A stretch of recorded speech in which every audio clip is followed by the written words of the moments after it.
Constitucional, segundo año de la carrera de Derecho de la Universidad Mayor de San Andrés.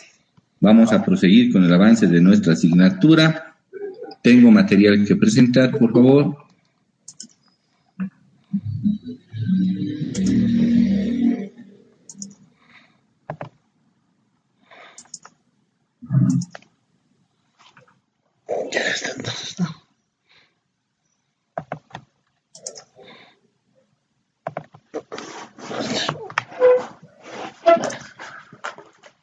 Bien, ¿se ve la diapositiva, la presentación, estimados jóvenes? Sí, doctor, podemos verla. Muy bien.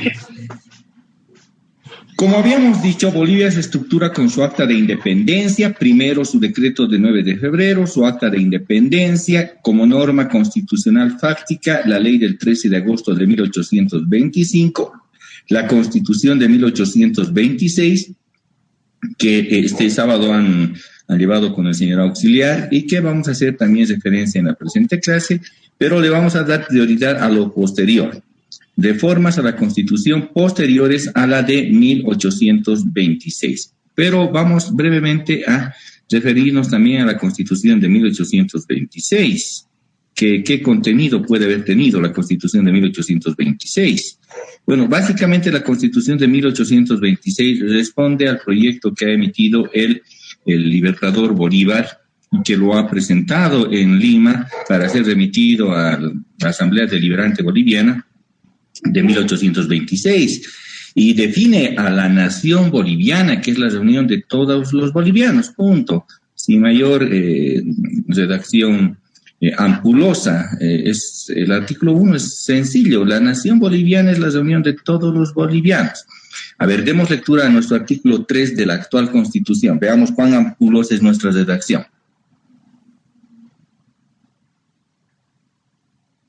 Buenos días. Buen día, doctor. Adelante, por favor, buen día.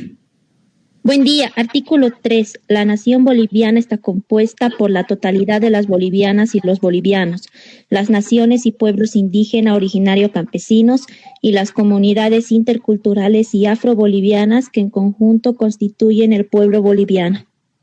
Bien, entonces estamos hablando que la nación boliviana está compuesta por las y los bolivianos, independientemente si están de las naciones indígenas, originario campesinas o las poblaciones afrodescendientes. Podría haberse resumido también en una redacción sencilla.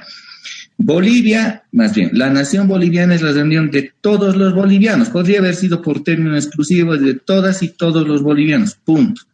Y se evita tanta palabrería. ¿Qué quiere decir exactamente? Lo mismo. Como verán, era mucho más económica y sintética la Constitución de 1826 porque llegaba exactamente a lo mismo. Bueno, es independiente de toda dominación. Es ahí que subraya el concepto de independencia del Alto Perú y República Bolívar, luego República Boliviana y Bolivia. Por tanto, no puede ser patrimonio de una persona o de un grupo familiar. Está conformada por los departamentos de Potosí, Chuquisaca, La Paz, Santa Cruz, Cochabamba y Oruro. Ya se les segmenta a La Paz el departamento de Oruro. Como notarán, estos son los departamentos primigenios que han tenido el reconocimiento de, primero, el decreto de 9 de febrero, excepto Oruro, que no era departamento, ahora se convierte en Oruro, y ahí la configuración administrativa original del Estado boliviano. La división territorial comprende a departamentos, provincias y cantones. Básicamente esto no ha variado mucho, excepto en el término cantones, ¿no? Porque en el término departamentos se mantiene, en el término provincias se mantiene. Tal vez ha incluido los municipios, pero que también los reconocía la Constitución de 1826. Notarán que los que mal indican que se ha fundado un nuevo Estado, el 2009, un Estado plurinacional, pues están totalmente equivocados. La estructura territorial viene ya desde la Constitución de 1826 e incluso del decreto de 9 de febrero, como se ha podido leer, de 1825.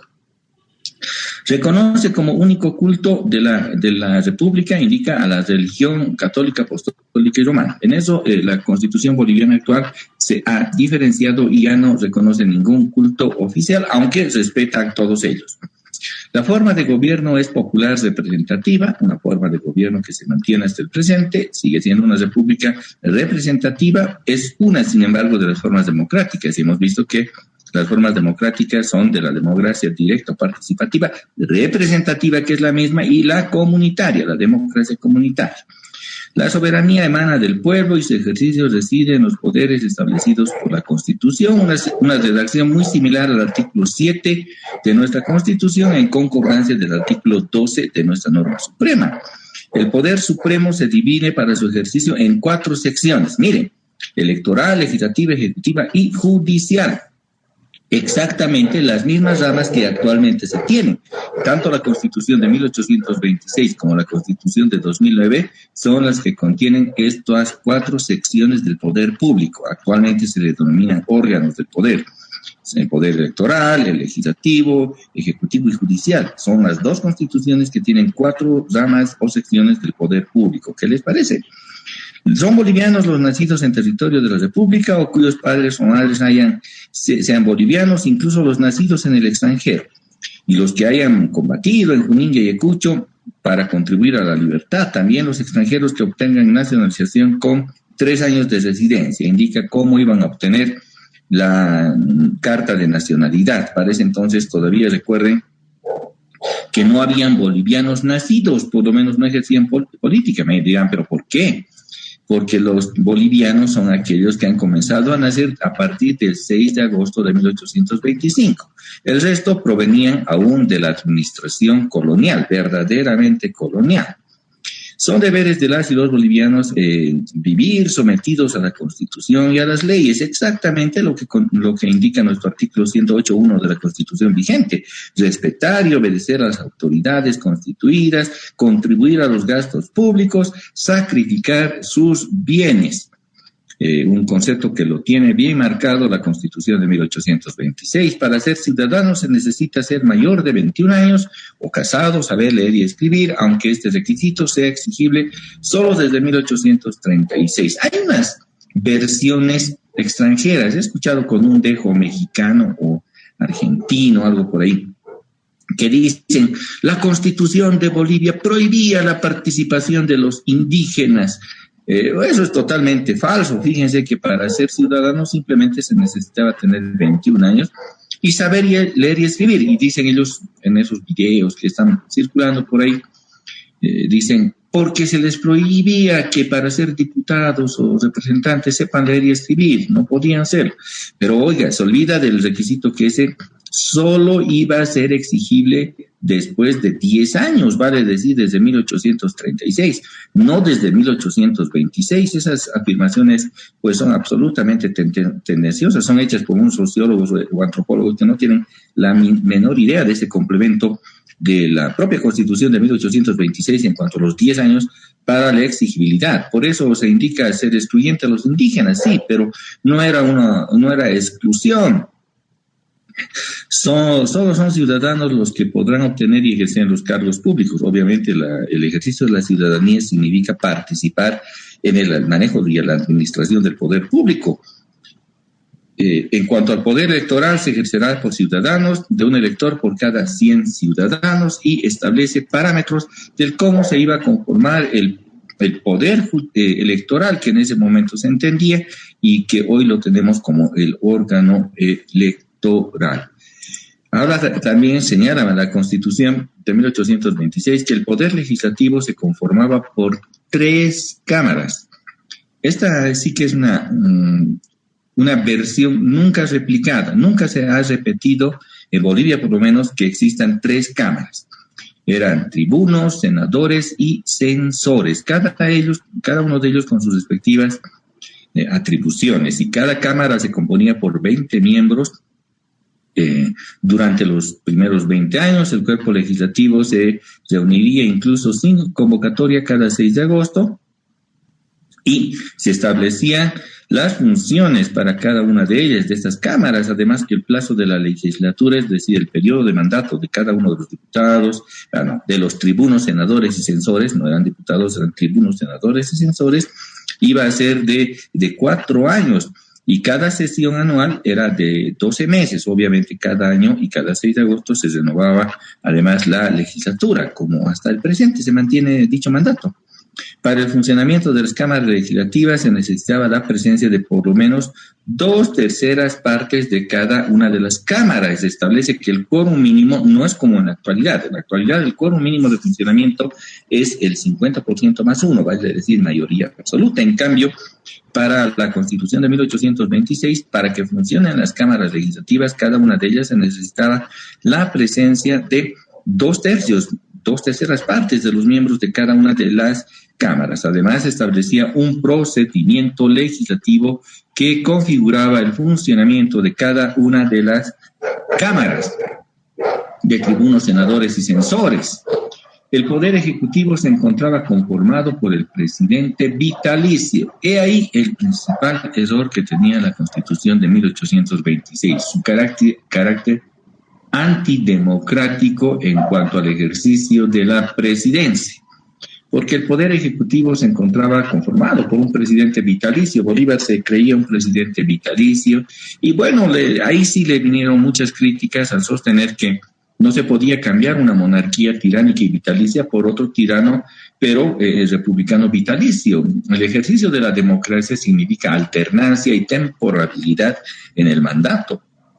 Así, el presidente y el ejecutivo electo por 4 años para la Constitución de 1826 se debía mantener solamente por 4 años.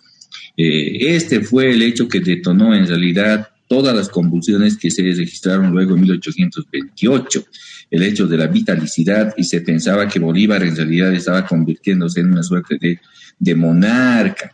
Además que estaba conformado el Ejecutivo por un vicepresidente y 3 ministros de Estado, solamente 3 ministros de Estado.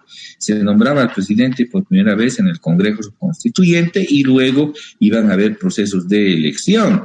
El vicepresidente sucedía al presidente, y en el primer caso iba a ser designado por el presidente a nómina que remita el cuerpo legislativo. O sea, no era como hoy una fórmula elegible el del caso del presidente o el vicepresidente. El vicepresidente es nombrado por el presidente y aprobado por el cuerpo legislativo. Eso es lo que manda la Constitución de 1826. Vale decir que el presidente era pues una persona el vicepresidente era una persona de máxima confianza del presidente.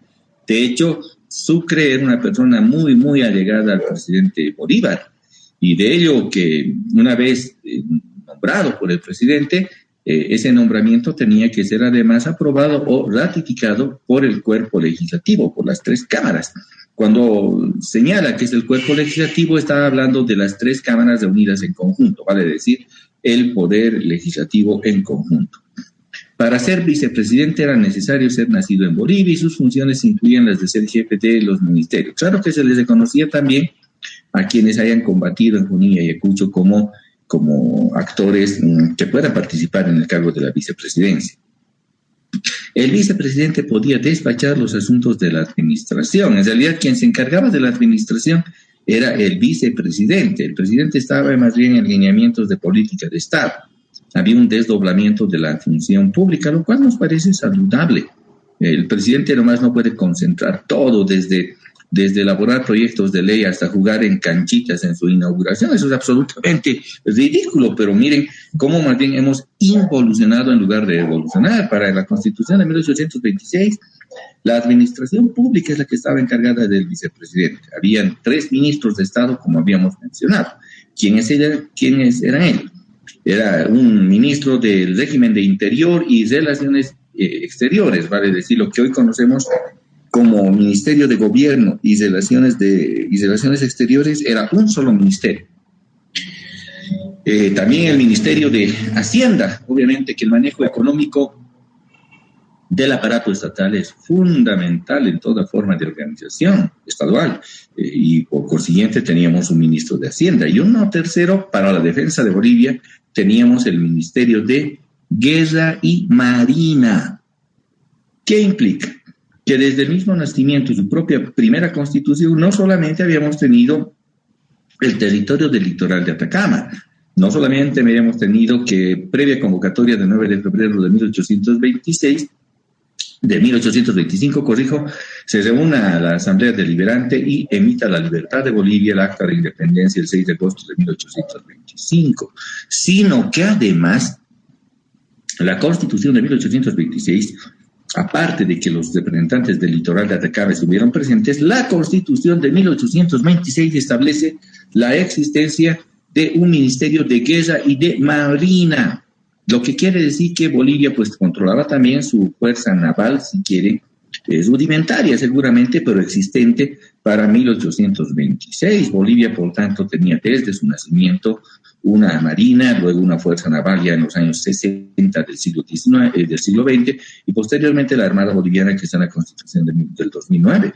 No es ninguna novedad que Bolivia tenga una fuerza marítima que ya estaba consagrada en la Constitución de 1826. Los ministros estaban bajo órdenes del vicepresidente. Como el vicepresidente se encargaba de la administración pública, es lógico entender que los ministros se encarguen también de la administración pública. ¿Habían garantías procesales? ¿Habían derechos? Claro que sí, establecían derechos y garantías. Pero antes, el Poder Judicial estaba conformado por la Corte Suprema de Justicia. La Corte Suprema de Justicia, radicada siempre en la ciudad de Sucre, y cuyas atribuciones eran conocer de causas criminales. Bien, causas criminales contra el presidente, contra el vicepresidente. El presidente no tenía responsabilidades. Causas criminales contra el vicepresidente, ministros de Estado y miembros de las cámaras. Lo que hoy se podría denominar juicios de responsabilidades, pero aplicaban únicamente del vicepresidente para abajo. ¿Y por qué no para el presidente? El presidente, y era la segunda observación a la Constitución de 1826, era un presidente sin responsabilidades en el mandato. Entonces, sumado al hecho de que era vitalicio, pues sí daba la impresión de que se trataba de un gobierno tiránico. Podría cuadrar en el discurso, evidentemente, un presidente vitalicio sin responsabilidades, porque los juicios de responsabilidades que conocía y resolvía la Suprema Corte de Justicia, pues se referían en materia criminal, hoy conocemos materia criminal como materia penal, únicamente del vicepresidente para abajo. Conocer de las causas contenciosas de los embajadores y ministros residentes, cónsules y agentes diplomáticos. Bueno, en ese entonces no se tenía bien diferenciado el derecho interno del derecho internacional, así que una atribución de la Suprema Corte era conocer cuestiones también de los embajadores y ministros residentes. Hoy significaría una interferencia contra la Convención de Viena sobre Relaciones Diplomáticas, pero en ese entonces, bueno, estaba nominalmente como una atribución de la Corte Suprema de Justicia. También le competía a la Suprema Corte de Justicia conocer de las causas de separación de los magistrados de las Cortes del Distrito y de los prefectos. Entonces, en la estructura judicial de Bolivia teníamos con jurisdicción nacional a la Corte Suprema de Justicia y con jurisdicción departamental de cada uno de los 6 departamentos mencionados a las respectivas cortes de distrito. Así La Paz tendría una corte de distrito, Chuquisaca tendría una corte de distrito, Orún una corte de distrito, en fin, los 6 departamentos nombrados tenían cada uno de ellos sus respectivas cortes de distrito. Además, le correspondía oír las dudas de los demás tribunales sobre la inteligencia de alguna ley y consultar al Ejecutivo para que promueva la declaración ante las cámaras. Miren, aquí está el germen, el origen de lo que se conoce como declaraciones constitucionales. ¿Qué son las declaraciones constitucionales? Las declaraciones constitucionales son un procedimiento por los cuales actualmente se le pide al Tribunal Constitucional se pronuncie sobre si los proyectos de ley se encuentran en apego o no de la Constitución Política del Estado. Entonces el Tribunal Constitucional emite un criterio y ese criterio se llama declaración constitucional y no puede llamarse declaración constitucional, no deja de tener efectividad. Tiene exactamente el mismo rango de una sentencia constitucional. ¿Me permiten un minutito, por favor?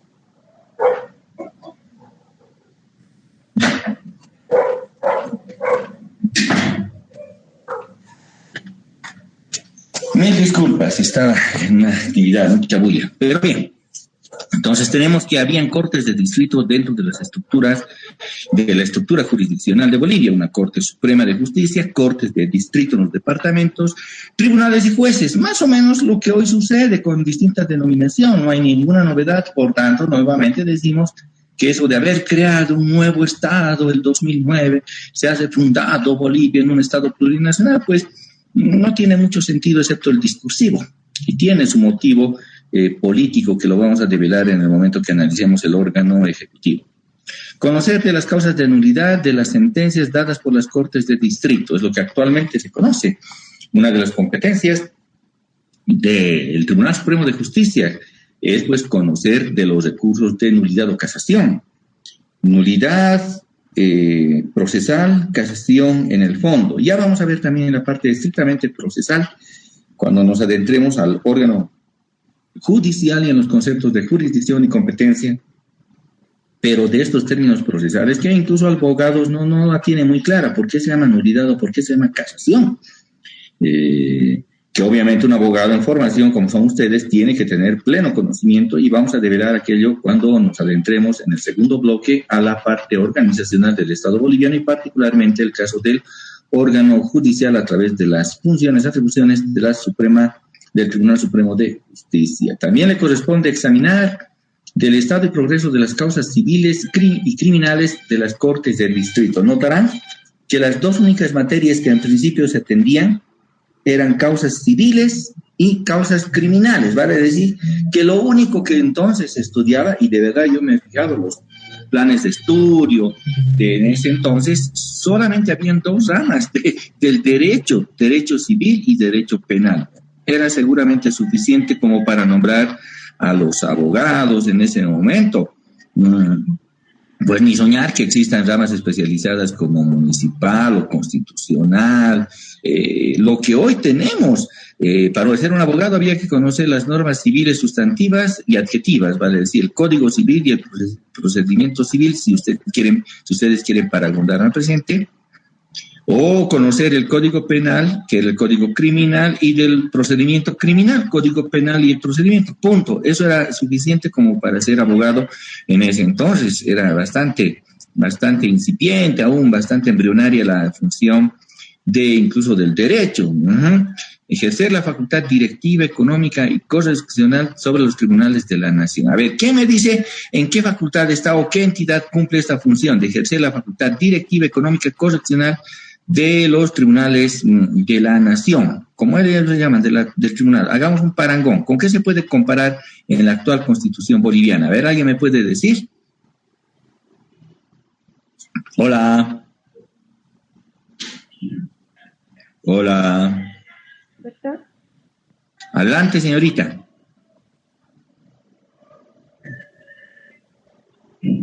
¿A qué se puede parangonar esta atribución que tenía la Corte Suprema de Justicia respecto a la función directiva, económica y correccional sobre los tribunales de la nación? Así se llamaba entonces en la Constitución de 1826. ¿Quién cumple esta labor disciplinaria actualmente en nuestra Constitución? ¿No han leído la Constitución? El órgano judicial, doctor. El órgano judicial, pero es amplio el órgano judicial. Le estoy preguntando qué parte del órgano judicial cumple esta labor. A ver, vamos. ¿Nadie? ¿Quién cumple la labor disciplinaria? El Consejo de la Magistratura. Me están haciendo dudar sobre si han leído la Constitución. Parece que me han mandado sus resúmenes sin leer, pero eso vamos a comprobar en el examen. De eso no se preocupen, estimados amigos. Todo lo que nosotros llevamos, pues lo practicamos también en la correspondiente evaluación. Entonces decíamos que esa era también esa función, lo que hoy embrionariamente, para entonces embrionariamente, lo que se conocía como atribuciones de la Suprema Corte de Justicia en cuanto a la administración. En cuanto a las garantías, no olvidemos que hemos definido a la Constitución como una decisión política con efectos económicos, estocásticos, cuando varía el tiempo, que dan lugar a la formación de una norma suprema que tiene por finalidad la organización del poder público y de la organización de la otorgación más bien de los derechos y garantías, es decir, límites al poder y derechos que le corresponden a los ciudadanos o a las personas. Las garantías procesales se encuentran redactadas como administración de justicia, así está ese capítulo de la Constitución de 1826, y establece que ningún boliviano será apresado sin información del hecho y debe ser por mandamiento del juez, igual que la Declaración de los Derechos del Hombre y del Ciudadano de Francia. Miren, ya habíamos copiado para ese momento. El juzgamiento penal se establece que sea público a través de jurados. Copia de las 10 primeras enmiendas de la Constitución norteamericana. No se aplicará el tormento, se establece la pena capital. Bueno, es un régimen con pena de muerte para algunos delitos, como eran el asesinato y otros. En cuanto al régimen interior, se establece que en cada departamento se ejercerá el gobierno por un prefecto, y en las provincias habrá un gobernador. Sí, y esto del prefecto ha existido hasta la Constitución del 2004, vigente hasta el 2009 inclusive.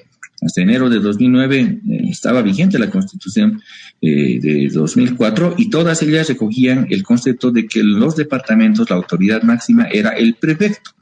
A partir del 2009 y en adelante hasta el presente, la autoridad máxima en los departamentos es el gobernador, pero ya había estado mencionada esta autoridad en la Constitución de 1826. Respecto a la Fuerza Armada, se determinaba que había un ejército de línea y una escuadra. Habíamos hablado que había una marina de guerra y a nuestra marina de guerra se llamaba la escuadra. Debíamos volver nomás a ese nombre, la escuadra naval, y el otro el ejército, como se llama hasta ahora el ejército, no ha dejado de ser ejército, y lo de la armada que hoy le llamamos, le volveremos a llamar nomás su nombre, pero bueno, actualmente se ha denominado Armada Boliviana. Respecto a la reforma de la Constitución, se pactaba que esta podía ser reformada, pero cuando por lo menos hayan transcurrido 10 años desde la vigencia, vale decir que recién en 1836 se podría haber iniciado un procedimiento de reformas, pero además para iniciar ese procedimiento correspondía que la Cámara de Tribunos apruebe por 2/3 la autorización para que luego el procedimiento sea remitido al cuerpo de electores para que debatan en la legislatura posterior. Vale decir que era un procedimiento rígido o complicado. Recordemos que las constituciones rígidas son aquellas que tienen limitaciones, son las que no permiten una fácil reforma de la Constitución, más bien permiten su estabilidad. En cambio, las constituciones flexibles son las que pueden reformarse con procedimientos relativamente sencillos, pero que en contraposición eso lleva a la inestabilidad del sistema político y de los derechos y garantías. En la Constitución de 1826 se tenía una constitución rígida. En la actualidad tenemos un concepto intermedio, porque tenemos para casos estructurales la Asamblea Constituyente y para reformas parciales, su nombre lo dice, un procedimiento de reforma parcial en la Constitución. En ese entonces era plenamente rígida la reforma, la Constitución política del Estado. En cuanto al régimen de garantías, propiamente las garantías que le asiste al ciudadano, a las personas, los derechos individuales, la libertad civil, estaban garantizadas la propiedad, la igualdad ante la ley, la libertad civil, la libertad de expresión y de opinión, la transitabilidad libremente además por el territorio boliviano, la inviolabilidad del domicilio, la proporcionalidad de las contribuciones.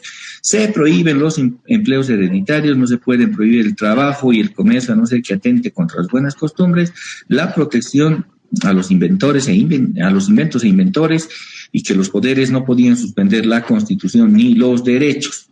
Nótese que es un transporte literal del derecho constitucional liberal clásico, francés, británico y norteamericano, a la Constitución boliviana. De ahí que posteriormente, como fuente del constitucionalismo boliviano, después de la Constitución de 1826, estos derechos y garantías individuales se fueron transportando y se encuentran plenamente vigentes en la actual Constitución, lo cual nuevamente nos confirma que la fuente, o por lo menos una de las fuentes del derecho constitucional boliviano, es precisamente el derecho constitucional liberal clásico, británico, francés y norteamericano. Sin lugar a dudas, así establece la Constitución de 1826 y repercute hasta el presente.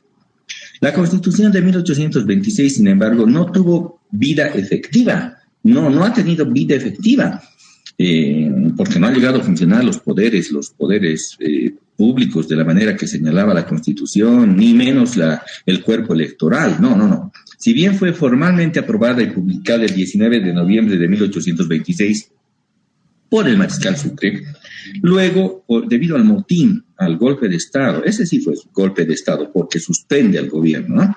Luego del motín, golpe de Estado del 18 de abril de 1828, se produjo ese golpe asusado por Olañeta y sus amigos, que resultó en la primera invasión, además peruana, por parte del ejército de Agustín Gamarra, para posteriormente firmarse el Tratado de Piquiza, el 6 de julio de 1826, como hoy, con 1828. Fíjese, como hoy, hace tantos años, el 6 de julio de 1828, Bolivia y Perú firmaron el Tratado de Piquiza, por el cual Bolivia dejó sin efecto, es decir, anuló la Constitución de 1826 y se dispuso además que se deba convocar a un Congreso Constituyente. Ahora hagamos análisis de nuestra bibliografía en cuanto a las constituciones de Bolivia. Para los que me piden, ¿en qué libro puedo encontrar todo? Es que no hay, queridos amigos. Todo está en construcción. Si revisamos los diferentes libros de materia de derecho constitucional, van a ustedes encontrar primera constitución de Bolivia, es la de 1826. Diríamos, es la primera constitución formal, porque ya hemos visto que la primera constitución real o fáctica es de 1825, la ley del 13 de agosto. Pero supongamos que esta es la primera constitución formal, la de 1826.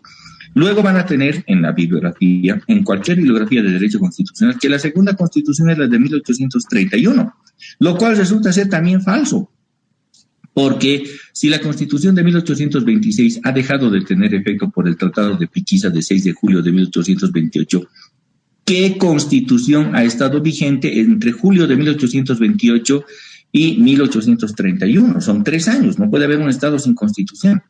Lo que pasa es que días después del 6 de julio, unos días después, se aprueba el Estatuto Provisorio de Gobierno, que tiene también el rango de Constitución, porque organiza al Estado, le otorga funciones a los poderes públicos y otorga derechos y garantías. Y fue aprobada en el tránsito que tuvo el mariscal Santa Cruz de ser presidente o expresidente del Perú y asentarse como presidente de Bolivia. Es decir, que como efecto de los acuerdos de Tratado de Piquiza celebrados con el ejército peruano, ante la primera invasión de Gamarra, se convocó para que gobierne Bolivia al mariscal Santa Cruz, que era expresidente del Perú. A ver, piénsenla bien. Si hubo un verdadero golpe de Estado no tiene que ser claro y directo, con suspensión del poder público. Eso es golpe de Estado. Y además violento. El ejército toma la determinación y punto. No hay autoridad legal que valga. Eso es golpe de Estado. Eso sucedió en 1828. Ante ese golpe de Estado, pues, Bolivia fue invadida, además, militarmente por el ejército peruano, asusado, además, por la alianza que tuvo con Olañeta, el pérfido traidor. Siempre hay traidores al interior, ¿no? El pérfido traidor que se alió con los peruanos y no le importó que Bolivia tenga que anular su constitución de 1826, que permitir que el presidente peruano nos venga a gobernar. En la práctica, Perú nos estaba absorbiendo. Si nos estaba poniendo su presidente para que nos gobierne, a ver, pensémoslo en términos actuales. Cualquiera que fuera el presidente, o Keiko Fujimori, o el presidente, el otro que se llama, no me acuerdo, Castillo. Es tanto así como si el expresidente peruano nos venga a gobernar, como si nosotros anulemos nuestra constitución. Entonces, pues hemos sido absorbidos en ese momento por el Perú. En eso hay que ser claros. Pero también hay que decir que sí, Bolivia tuvo una constitución que se llamaba el Estatuto Provisorio, que pues no se llama Constitución, simplemente se llama Estatuto Provisorio de Gobierno, que durante 3 años nos rigió hasta la vigencia de la nueva Constitución de 1831. Por tanto, los libros en materia de constitucional están absolutamente equivocados, y por eso es que no es lo más aconsejable pedir ¿en qué libro podemos encontrar todo? Pues en ninguno, porque todos seguramente van a tener falencias y que son necesarias con el análisis e investigación de detectar para que tengamos claridad respecto a lo que estamos estudiando. Llegamos al siguiente otro punto, reformas a la Constitución. Seguramente también del material que tienen ustedes y consultan de inmediato en el internet o en cualquier parte y buscan reformas a la Constitución boliviana y les van a salir, no sé, en competencia, 16, 17, 18, 19 reformas. Además, no le llaman reformas a la Constitución, le llaman reformas constitucionales, como si las reformas fueran inconstitucionales. Se llama reformas a la Constitución, que es un conjunto de procedimientos.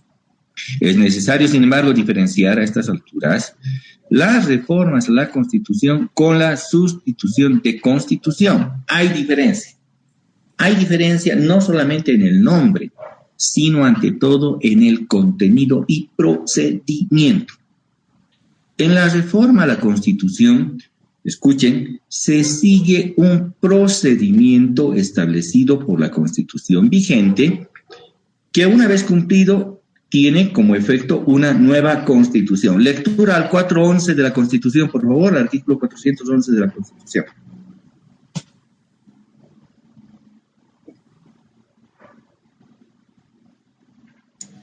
Doctor, buenos días. Buen día, adelante, por favor. Gracias. La reforma total de la Constitución o aquella que afecta a su base fundamental o a los derechos, deberes y garantías o a la primacía y reforma de la Constitución tendrán lugar a través de una asamblea constituyente originaria plenipotenciaria activa por voluntad popular mediante referendo. La reforma convocatoria del referendo se analiza por iniciativa ciudadana con la firma de al menos 20% de los electorados, por mayoría absoluta de los miembros de la Asamblea Legislativa Plurinacional o por la presidenta o presidente del Estado. La Asamblea Constituyente se autorregula a todos los efectos, debiendo aprobar el texto constitucional por 2/3 del total de sus miembros presentes. La vigencia de la reforma necesaria, referendo constitucional aprobatorio. Parágrafo 2. La reforma parcial de la Constitución podrá iniciarse por iniciativa popular, con la firma de al menos del 20% del electorado o por la Asamblea Legislativa Plurinacional. Mediante ley se reformará la Constitución aprobada por 2/3 del total de los miembros presentes de la Asamblea Legislativa Plurinacional. Cualquier reforma parcial necesitará referendo constitucional aprobatorio. Muchas gracias. A ver, diferenciemos. Existen dos procedimientos de reforma, total y parcial, pero ambos están señalados en el 411 de la Constitución Política del Estado. Lo que quiere decir que es que si se siguen esos lineamientos, sea en una asamblea constituyente para la reforma total o un procedimiento de reforma parcial, en ambos casos se está cumpliendo el procedimiento establecido en la Constitución. En cambio, los golpes de Estado, la Constitución y su procedimiento se los suspende, punto. En los golpes de Estado se dicen, ya no está vigente la Constitución. Entonces, ¿qué se va a hacer? Una nueva Constitución. Y podrá ser un decreto con el cual se aprueba una nueva Constitución, o se convocará un Congreso o una Asamblea que dirán, esta es una nueva Constitución, pero sin seguir el procedimiento establecido en la Constitución vigente. Repito, no se está siguiendo un procedimiento en una Constitución vigente. Por eso es que hay que diferenciar la reforma a la Constitución, que es la que sigue un procedimiento, y la sustitución de Constitución, que normalmente deviene de golpes de Estado. Es así que cuando nos referimos a la reforma a la Constitución propiamente dicha, estamos en el hecho de que debe haber un procedimiento. Cuando nos dicen en los diferentes autores, han existido 16, 17, 18, ¿quién da más, quién da menos reformas a la Constitución? Están absolutamente equivocados, porque hay que percatarse de cuáles de los procedimientos siguieron o no el procedimiento establecido en la Constitución para alcanzar su reforma, tal como, por ejemplo, en la actualidad se señala en el 411.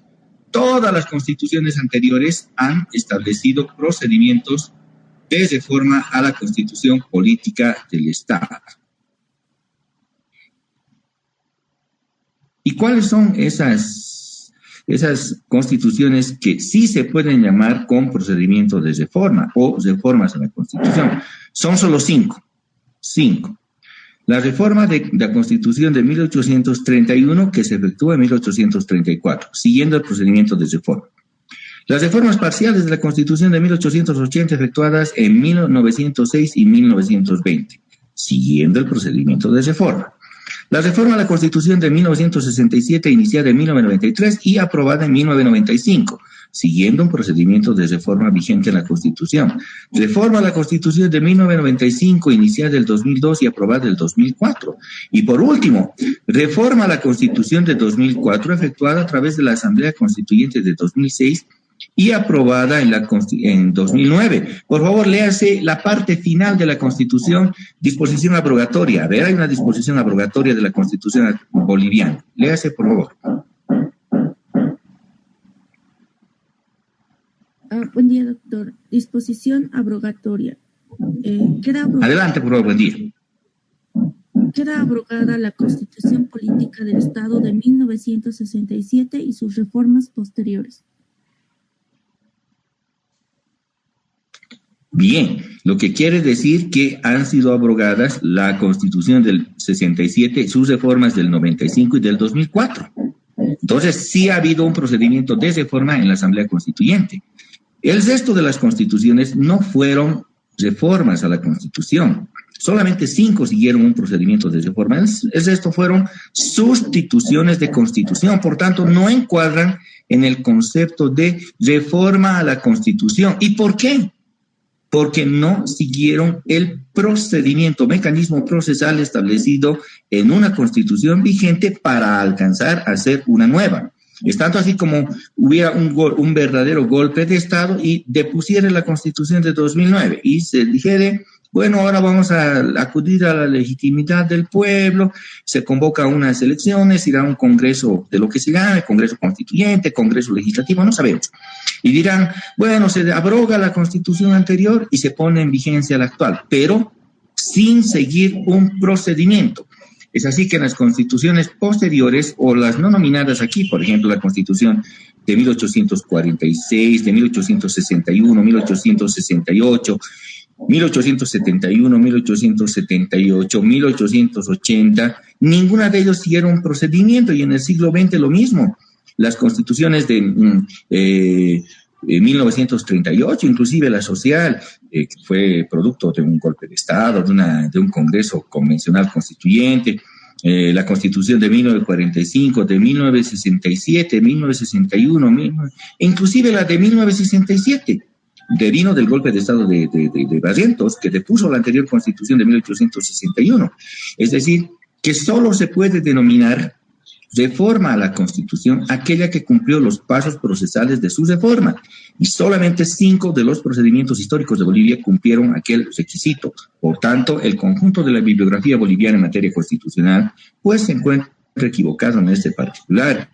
Y cuando ustedes piden en qué libro pueden encontrar todo, pues no van a encontrar, sino también depende del análisis que hagamos de cada uno de estos institutos procesales de reforma.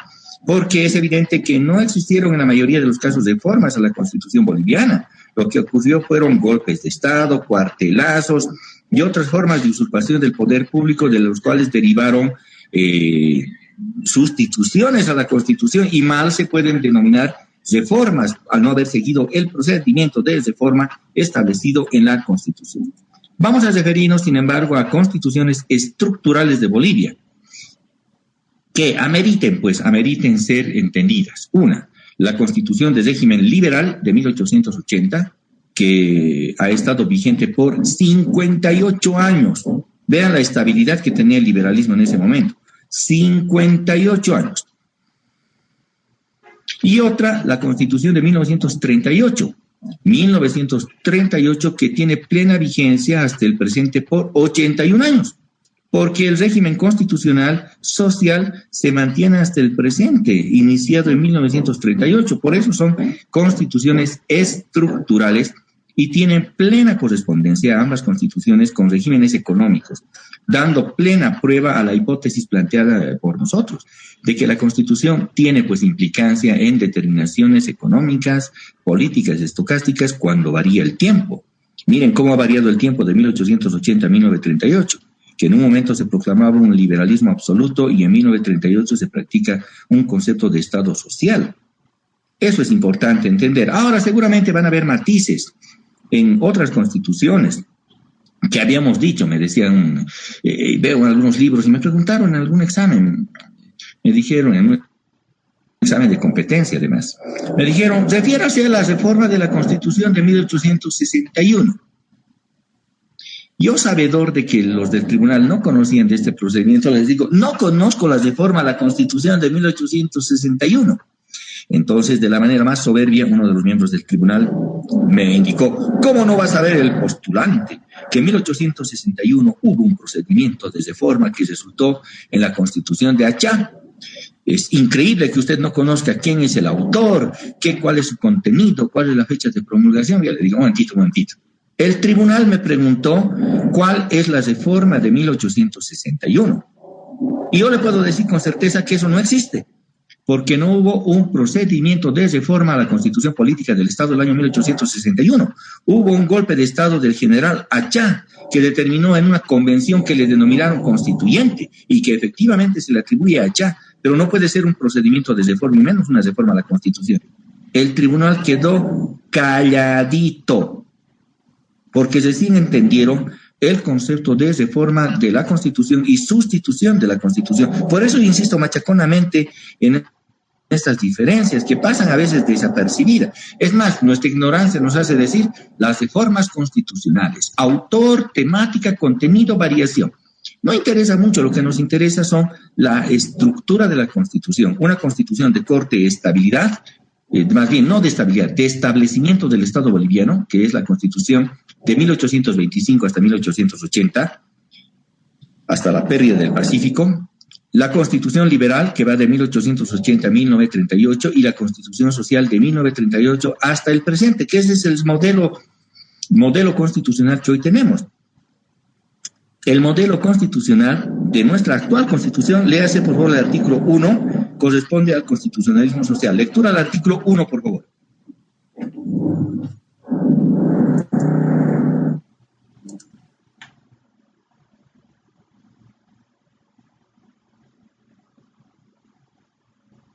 Doctor, buenos días. Buenos días, adelante, por favor, directo al artículo 1. Bolivia se constituye un Estado unitario, social de derecho plurinacional comunitario, libre, independiente, soberano, democrático, intercultural, descentralizado y con autonomías. Bolivia se funda en la pluralidad y el pluralismo político, económico, jurídico, cultural y lingüístico, dentro del proceso integrador del país. Falta que diga, y nació de Santa María Virgen, padeció bajo el poder, cosas así, ¿no? Mucha verbosea. Simplemente podría haber identificado a Bolivia como un Estado social de derecho, punto. O un Estado constitucional de derecho, punto. Así como la definición de la Constitución de 1826, recuerden, en cuanto a la nación boliviana, la unión de todas las y los bolivianos, en la actual Constitución bastaba decir que Bolivia es un Estado social democrático de derecho, punto. Y nos ahorramos tanta verbosea, pero pues a nuestros constituyentes les gustaba la verbosea, la filosofía, la palabrería, pensaban que diciendo mucho se va a explicar mucho, pero no es cierto, más es proclamativo ese concepto, pero es un Estado social y democrático de derecho. ¿Cuál es el origen? ¿De dónde viene el Estado social y democrático de derecho? Pues no viene de la actual Constitución del 2009, ya vino desde 1938. Y su antecedente estructural, hablamos, fue la Constitución de 1880, la Constitución liberal. Esta fue aprobada por Campero, después o en plena guerra del Pacífico, además, en plena desmembración territorial de nuestro litoral del Pacífico. A ver, eso era muy importante comprender. La Constitución del día de 1878, aprobada por el gobierno de Daza, fue modificada por el gobierno de Campero.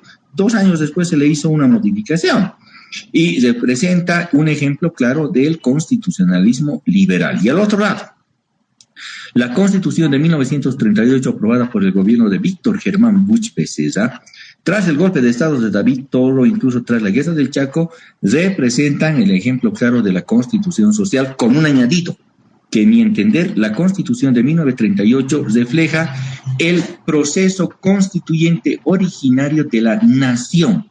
Resalto la palabra, nación boliviana, producto del mestizaje. Pero vamos a la Constitución de 1880, liberal. La Constitución de 1880 era una constitución de estructura clásica liberal. porque establecía la organización del Estado boliviano a través de los 3 poderes públicos, legislativo, ejecutivo, judicial, y de los derechos y garantías de los bolivianos, que eran derechos individuales del liberalismo clásico. No establecía protección de los recursos naturales, por lo que en la vigencia de esta Constitución, por ejemplo, se firmó el Pacto de Tregua de 1884. Se cedió provisionalmente a Chile nuestro territorio, que se consolidó en el Tratado de 1904, cediendo los derechos de Bolivia en la costa del Océano Pacífico, ya que no protegía la heredad patria ni los recursos naturales, pues no protegía la entrega de territorio boliviano. Miren que bajo también de esta Constitución se firmaron el Tratado de Ratificación de Límites con el Perú de 1902 y finalizado en 1909, un procedimiento que se le cedió a Perú la región de Purús y Apolobamba. Esto quiere decir en el límite de lo que podríamos llamar el departamento de Pando, más al norte. Quedó eso con el Perú. Bajo esta misma Constitución no protectiva de la heredad patria, se firmó el Tratado de Petrópolis con Brasil en 1903, por la cual hemos cedido el Acre, y el Tratado Pinilla-Soler con el Paraguay de 1907, que más bien que no fue aprobado por Bolivia, no sé si más bien o no, porque también estábamos entregando el Chaco al Paraguay. Significa que la Constitución Liberal de 1880 efectuó negociaciones y concesiones territoriales importantes. Bajo esa Constitución, los gobiernos liberales efectuaron un conjunto de cesiones, ya que no había un régimen protectivo a los recursos naturales ni al territorio boliviano. La Constitución de 1880 no establecía régimen alguno en materia económica o de protección a los recursos naturales. No protegía los recursos naturales. Por ello es que con esa Constitución tuvo lugar el auge de la economía de La Plata. En su primer momento habíamos hablado de los gobiernos conservadores, que fueron los que en realidad aprobaron esta Constitución. Aniceto Arce, Campero, Gregorio Pacheco, Mariano Baptista Caserta, todos los conservadores que se beneficiaban de la explotación de la plata y cuyo auge fue entre las décadas de 1860 y 1900. La plata tuvo mucha importancia en la explotación y políticamente se expresaba en el Partido Conservador. Geográficamente se ubicaba esta oligarquía en el eje Potosí-Sucre. Luego, durante esa vigencia de la Constitución de 1880, se tuvo también el auge de la economía del estaño, Patiño, Jósil y Aramayo, cuyo enriquecimiento personal se debió a que los recursos naturales pues no estaban protegidos ni regulados por la Constitución. No habían impuestos grandes, no había conceptos de regalías. La minería del estaño se representaba en el partido, políticamente se representaba en el Partido Liberal y tenía ubicación en La Paz, su eje geográfico, ya que no había normas protectivas a los recursos naturales ni laborales. Entonces se imponía nomás un régimen de explotación que permitió el enriquecimiento bárbaro, ¿verdad? Es increíble, de Patiño, José y de Aramayo. Del mismo modo, la Constitución de 1880 no establecía régimen de relaciones laborales, no había normas laborales. La Ley General de Trabajos de se aprueba en 1939 y entra en vigor en 1942, porque ante la inexistencia de normas laborales, pues el grado de explotación era permitido, no había límites al grado de explotación. Miren que el promedio de edad de vida, de expectativa de vida de los bolivianos que trabajaban en las minas era de 38 años en interior mina, porque la silicosis, que le llamamos el mal de mina, que es en realidad el polvo que se incrusta en los pulmones, el polvo silicoso de la silicosis, porque las perforadoras causaban eso en interior mina, absorbían los mineros de sus pulmones y morían. Los accidentes de trabajo no eran compensados ni regulados. Si alguien moría en la mina, moría nomás. No había normas laborales protectivas ni normas de seguridad ocupacional, no había régimen laboral alguno. En el tema monetario, no existía un régimen de emisión monetaria, porque los bancos privados podían emitir, tenían reservada la emisión monetaria. Ocurrió el caso, por ejemplo, que el propio Banco Mercantil, creado por Patiño en 1906, y comenzó a imprimir billetes de los que tenían además curso legal.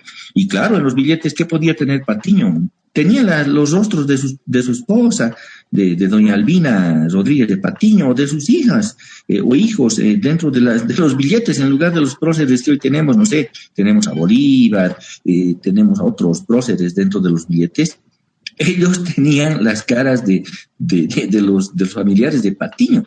porque la emisión monetaria, el Estado no tenía soberanía sobre su propia emisión monetaria. Imagínense cuántas riquezas ha podido acuñar Patiño al tener la emisión autorizada de moneda en Bolivia. Y no solamente él, sino también el Banco de la Nación Boliviana desde 1871, durante el gobierno de los conservadores. También tuvo esa posibilidad de la emisión monetaria. Se alternaban en cuanto a la autorización de la emisión monetaria, obviamente que eran favorecidos por los gobiernos.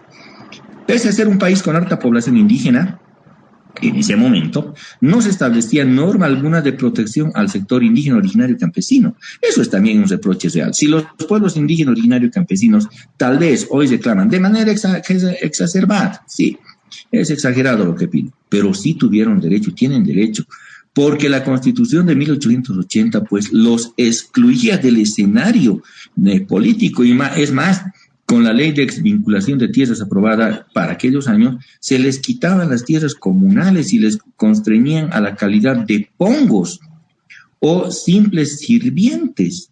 Eso obviamente que llevaba a injusticias, esto de la hacienda y del pongueaje, y que originó posteriormente pues una reclamación social que se hizo evidente de la manera más violenta durante la Revolución de 1952. Tenemos luego como tema de avance la Constitución de 1938, pero que quisiera reservarla para mañana, estimados estudiantes. Hoy tenemos también una actividad académica en minutos más, así que hoy vamos a dar por concluido con esto el avance de nuestra asignatura y nos encontraríamos mañana. No sin antes, si tienen alguna pregunta, podemos absorber brevemente. Tienen el uso de la palabra y si no, cerramos la clase.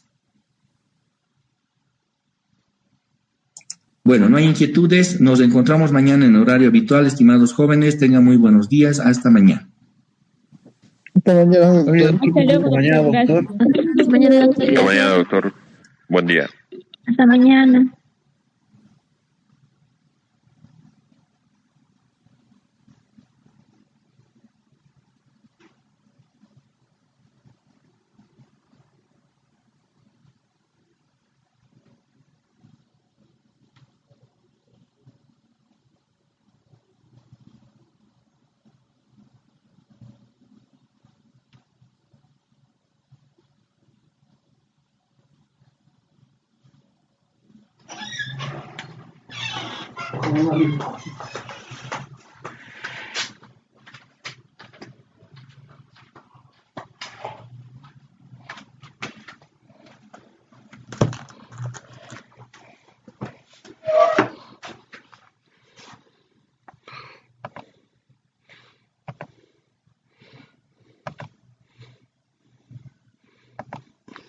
San Andrés, vamos a proseguir con el avance de nuestra asignatura.